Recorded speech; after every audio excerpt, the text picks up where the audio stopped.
നമസ്കാരം. 42 കേരള ന്യൂസിലേക്ക് സ്വാഗതം.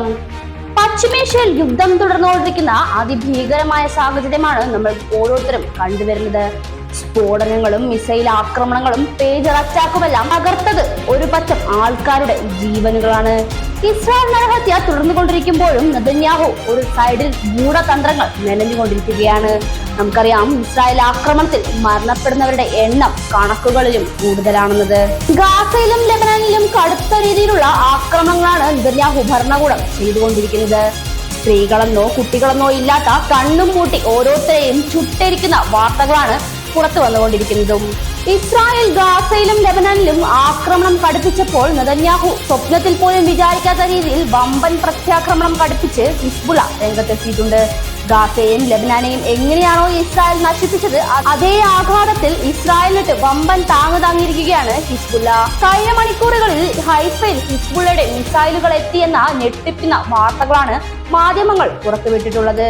ഹൈഫയിൽ ഹിസ്ബുള്ള മിസൈലുകൾ പാഞ്ഞെത്തുന്ന വീഡിയോ ദൃശ്യങ്ങൾ മാധ്യമങ്ങളിൽ ഇപ്പോൾ പ്രചരിക്കുന്നുണ്ട്. വൈറലായ ആ വീഡിയോ ദൃശ്യങ്ങൾ നമുക്കൊന്ന് കാണാം.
תרדו קומה אחת.